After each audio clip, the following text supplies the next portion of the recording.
What should our reaction be to a nuclear Iran? Take a look at this clip over here with Mark Levin, who gives over here one of the most impassioned monologues I've ever seen him give in my entire life. So we'll watch it together and then we'll talk about it. But first, hit that subscribe button over there in the corner. We'd love to stay in touch. Check this out. Consider what I'm about to say the most important opening statement that I've ever given on Fox or probably anywhere else. And I've been doing this a long time.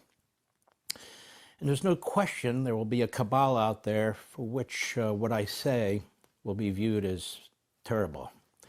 And I will come under withering attack. There's nothing new about that. But I've always felt that whether it's here or on radio or elsewhere, that my relationship is with you. Not the think tanks, not the Washington insiders, not the reprobates and others who have access to a keyboard and a computer. This is very important, what's taking place now. This is a headline in the New York Times. Iran has ramped up uranium enrichment while continuing nuclear talks. Tehran now has the capacity to produce bomb-grade fuel for roughly 10 weapons, according to a confidential UN report. So for all intents and purposes, Iran now has a nuclear weapon. We've been negotiating for, 5 weeks? We had the Obama deal. We had the Biden deal. We gave them $100 billion under the last administration, which, of course, they used to build up their nuclear program. We've been warned about this. We've been warned about it from the Prime Minister of Israel. We've been warned about it from me over and over again. And now we're here. We're at the precipice. And the article goes on. Iran has roughly doubled its stockpile of nuclear bomb-grade uranium over the past 3 months, even while negotiating with the Trump administration over a deal to limit its nuclear program. According to a confidential report about the United Nations Nuclear Inspection Agency, has begun circulating to capitals around the world. Now, the UN isn't exactly pro-American or pro-Israel, but they are very, very concerned about what they're seeing, and they should be. The increase gives Tehran the capacity to produce bomb-grade fuel for roughly 10 weapons, up from around 5 or 6 when President Trump was inaugurated in January. But the surge also puts new pressure on Washington in its negotiations, in which it is demanding that Iran cease all production of nuclear material. Now, the Director General of the IAEA, that is the unit within the UN, is responsible for this. His name is Rafael Grossi. Now, Grossi wrote that the significantly increased production and accumulation of highly enriched uranium by Iran, the only non-nuclear weapon state to produce such nuclear material, is of serious concern. You don't need this material for domestic energy consumption. Then we have this from Fox News. Explosive new intelligence report reveals Iran's nuclear weapons program is still active. A new intelligence report claims Iran is continuing with its active nuclear weapons program, which it says can be used to launch missiles over long distance. The startling intelligence gathering of Austrian officials contradicts the assessment of the U.S. Office of the Director of National Intelligence. Director of National Intelligence Tulsi Gabbard told a Senate Intelligence Committee in March that the American intelligence community, quote, continues to assess that Iran is not building a nuclear weapon, and the Supreme Leader Ayatollah Ali Khamenei has not authorized the nuclear weapons program he suspended in 2003. Well, apparently she's dead wrong. Austria's version of the FBI, the Director at State Protection and Intelligence Service, wrote Monday in an intelligence report, quote, in order to assert and enforce its regional political power ambitions, the Islamic Republic of Iran is striving for comprehensive rearmament with nuclear weapons to make the regime immune to attack and to expand and consolidate its dominance in the Middle East and beyond. The Austrian Domestic Intelligence Agency reported the Iranian nuclear weapons development program is well advanced, and Iran possesses a growing arsenal of ballistic missiles capable of delivering nuclear warheads over long distances, like to the United States. According to an intelligence document obtained and reviewed by Fox News Digital, Iran has developed sophisticated sanctions evasion networks, which has benefited Russia. The Times of Israel, Vienna, Iran carried out secret nuclear activities with material not declared to the UN nuclear watchdog at 3 locations that have long been under investigation, the watchdog said in a wide-ranging confidential report to member states seen by Reuters.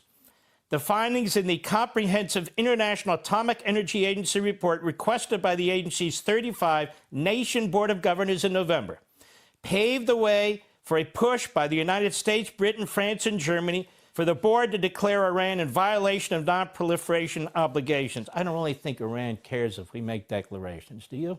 Tehran, which openly seeks Israel's destruction, claims it wants to master nuclear technology for peaceful purposes and has long denied accusations by Western powers that it is seeking to develop nuclear weapons. But it has been enriching increasing quantities of uranium to levels that can only be used for nuclear weaponry. Oh, I don't want to know. I don't want to know. I don't want to see. I don't want to see. This seems to be the attitude of many. We have a movement in this country akin to the America First movement in the late 1930s, 1940, that was led by Charles Lindbergh. Japan and Tojo were on the move, as Mussolini in Italy was on the move, as the Third Reich was rising up. They kept telling the Americans, look, there's nothing we can do about this. It's far away. It's really none of our business. To the extent we can be involved in diplomacy, that's okay. But we don't want all these bombs falling, and we certainly don't want to get involved. And this is the aftermath of World War II, where most of the nations said, we don't want to get involved in any more of these wars. In fact, in 1928, last time I checked before the 1930s and 40s, many in the world got together and they passed what's called the Kellogg-Briand Pact of 1928. Boy, what a great treaty this was. And of course, we were involved in this too, whereas a treaty providing for the renunciation of war as an instrument of national policy was concluded and signed at Paris on the 27th day of August, 1928. And what did this treaty say? It said, deeply sensible of their solemn duty to promote the welfare of mankind, persuaded that the time has come when a frank renunciation of war as an instrument of national policy should be made to the end, that the peaceful and friendly relations now existing between their peoples may be perpetuated. Convinced that all changes in the relations with one another should be sought only by pacifistic means, and be the result of a peaceful and orderly process, and that any signatory power which shall hereafter seek to promote to its national interests by resort to war, it should be denied the benefits furnished by this treaty. Hopeful that, encouraged by this example, all other nations of the world will join in this humane endeavor, and by adhering to the present treaty as soon as it comes into force, bring their policies within the scope, blah, blah, blah, blah. 1928. Then Congress passed and the President signed in 1935, 1936, 1937, 1939 Neutrality Acts. We're neutral. We're not going to be dragged into foreign wars. Dragged into foreign wars by these Europeans or anybody else. We already had World War I. That's enough. We're not going to be dragged into these foreign wars. And so we have this organization, the America First Committee, that came to be. And the America First Committee was organized in September 1940, as USHistory.com points out, to oppose America's potential intervention in World War II. Hitler's invasion of Poland had precipitated war in September 1939. A year later, the only major military force resisting the Nazis was Britain. The smaller nations had been quickly overrun. France had capitulated. Soviet Union was using its non-aggression pact with Germany to pursue its own interests in Finland and elsewhere. And at the time, a majority of Americans felt that while the world would be a better place if Britain prevailed over Germany, they were not inclined to declare war and repeat the earlier experience of American soldiers fighting on European soil. The reluctance had inspired Congress to pass Neutrality Acts in the late 1930s, which restricted the American government's ability to support either party in the conflict, which in practice meant the Allies, since the Axis powers were widely regarded with distaste. Roosevelt, who'd been corresponding with Churchill for years before Churchill was even part of the Tory government, clearly identified American interests with the hope for British victory. Using tactics like the basis for a destroyers deal, he attempted to maximize his support for the British while skirting, if not actually violating, the principle of neutrality. The America First Committee group opposed him at every step. Its membership, which grew to around 800,000 by 1941, was national in character, while especially strong in the Midwest. Its best-known leader was Charles Lindbergh, who was accompanied by an amazing array that included critics of Roosevelt from the right, Colonel McCormick of the Chicago Tribune, and the left, the socialist Norman Thomas. Sounds similar today. You have the Bernie Sanders, the AOCs, those kinds of nut jobs, George Soros. And then on the other side, you have the Charles Kochs, all coming together really in this bizarre kind of mentality that they claim is America first, which winds up being America last. Along with stolid isolationists, Senators Burton Wheeler of Kansas and William Borah of Idaho, and the anti-Semitic Father Edward Coughlin. Oh, that sounds familiar. Israel and the Jews, you see, are going to drag us into war with Iran. Israel and the Jews are going to drag us into war with Japan and Germany and Italy. Same thing. When Lend-Lease was proposed by Roosevelt in the winter of 1941, the America First Committee was strongly opposed. Lindbergh gave speeches across the country emphasizing that support for Britain was sentimental and misguided. His main points were the geography. It was impossible to imagine Britain defeating Germany from its island air bases, or for an invasion of the European continent with the 1 million men that would be required for victory. He argued that while fighting a war in Europe would be a disaster for the United States, geographically greatly favored a defensive position that would allow it to hold the entire Western Hemisphere against any aggressor. Hear echoes today? Of course you do. Of course you do. The America First Committee and its supporters lost the debate on Lend-Lease, which Congress passed, giving Roosevelt broad powers to provide material support to the Allies. Now, when the Nazis invaded the Soviet Union in June 1941, communist support for the America First group evaporated. By the fall, with war coming ever closer, the group's influence was dwindling. The end came quickly. 4 days after the Japanese attacked us at Pearl Harbor on December 7, 1941, the group dissolved itself. In its final statement, the committee declared that while its policies might have prevented war, that war was now a reality, and it had become the duty of America to work for the united goal of victory. And so what happened? The world lost tens of millions of people. We lost an enormous number of people. We had the draft that sent men all over the world to fight the Axis powers in probably the most horrific war since the Civil War, or since World War II. And so here we have the AFC stance demonstrated the limits and perils of so-called realism. You hear that word used today. We're realists. It's a realism, man. We got to get rid of the old system. We have a brand new system. The founders were wrong. Everybody before today was wrong. NATO's wrong. Everything's wrong, but we're right. Realism. Foreign policy. Lindbergh's analysis of the military situation in 1940 was largely correct, but had his ideas prevailed, Britain might not have survived long enough to benefit from Hitler's rash, ultimately disastrous decision to invade Russia. Now, this group, this America's First group of the 1940s, late 30s, the America First organization, as AP U.S. history points out, was founded in 1940, became one of the largest anti-interventionist movements in the U.S. during the lead-up to World War II. Critics of America First accused it of harboring anti-Semitic and pro-fascist sentiments, especially due to some members' controversial statements and affiliations. Gee, doesn't that sound familiar today? In fact, doesn't this whole damn thing sound familiar? Now, as of right now, while you're watching this, Sunday evening, Sunday night in some parts of the country, the Iranians now have not the capacity for the nuclear weapon, but in effect, a nuclear weapon. Now, what are we going to do about it? And so there's been a movement in the isolationist movement. There's been a movement in the America Last movement, which is, it's manageable. We can manage this. It's not manageable. My first guest is going to be Zuhdi Jasser. In the West, we don't seem to understand the mindset of the Islamist terrorist Nazis. I don't know why. It's available. They publish it. They say it day in and day out. They've written books about it.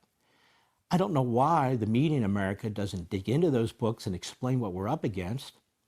But I have, and I've explained it, It's a totally different ideology. Now, I said here about a month ago, even with communists and fascists, mutual assured destruction means something.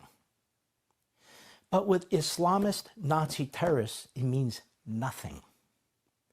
Nothing. They're willing to kill themselves for a greater cause.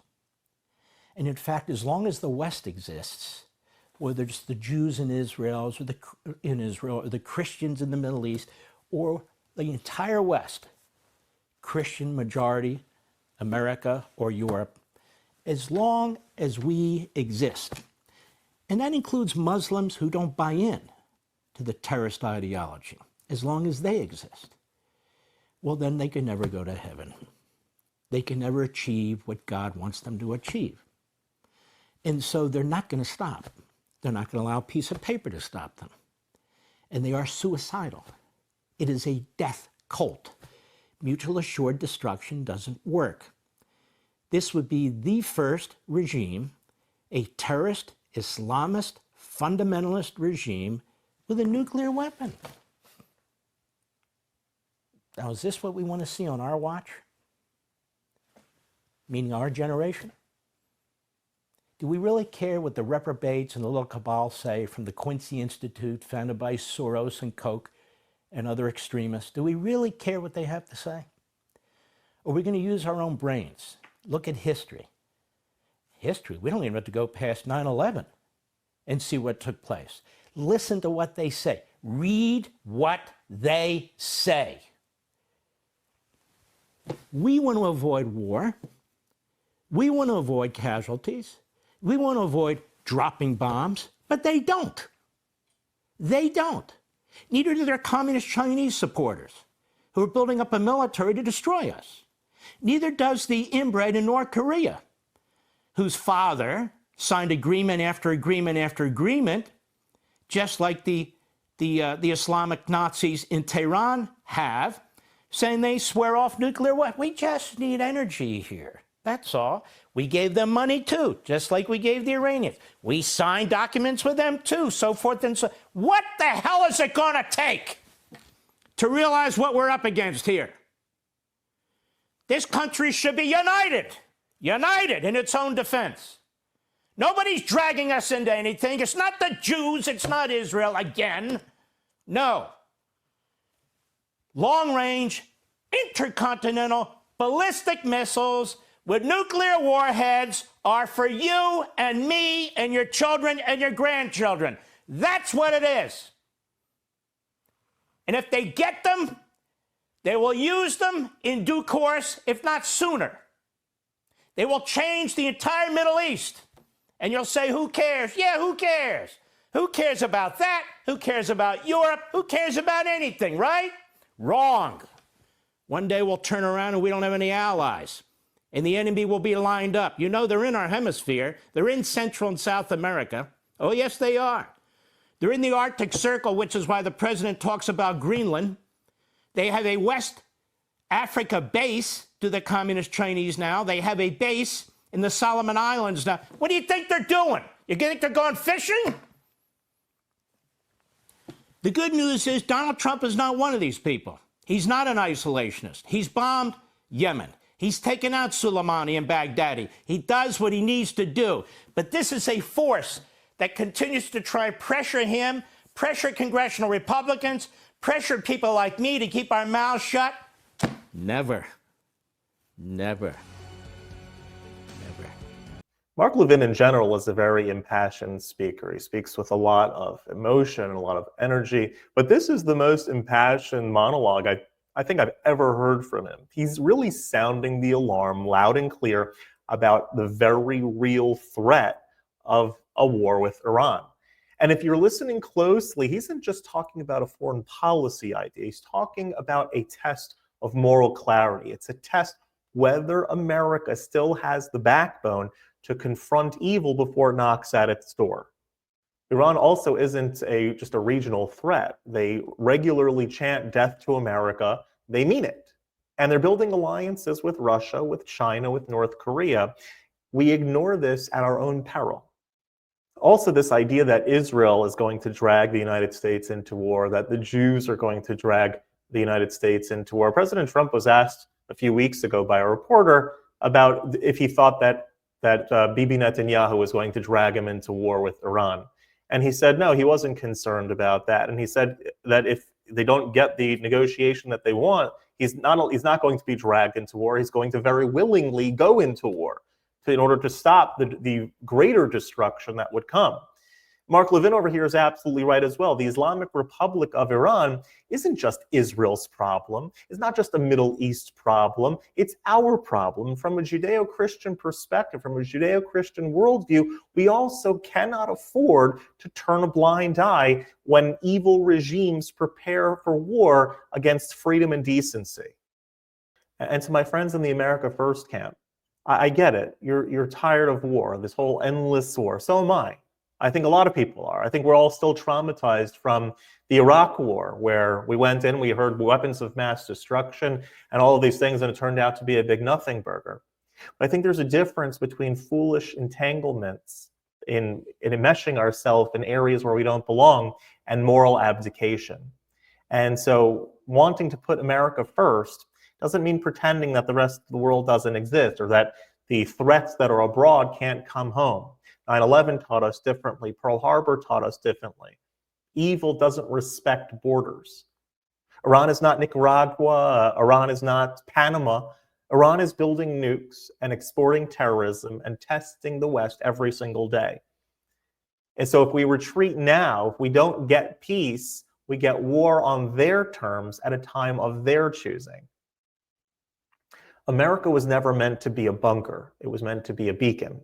Our strength, our military, our economic, our moral strength is the reason that so many around the world still view America as the last hope of freedom. But if we turn inward and we abandon our allies like Israel, like other countries in the West, if we let regimes like Iran take the lead in the world, we don't just lose influence, we lose our soul. I think Mark Levin makes a lot of fair points over here and reminds us of what's really at stake. We need pastors and rabbis and patriots and parents all to stand up and say, we are not going to be silent. We're not going to abandon our friends. We're not going to retreat in the face of evil. Because if we do retreat in the face of evil, we'll have to explain to our children why America, the last best place of hope on earth, stood by while darkness was on the rise. If you like this content overall, hit that subscribe button over there in the corner. We'd love to stay in touch. Take care.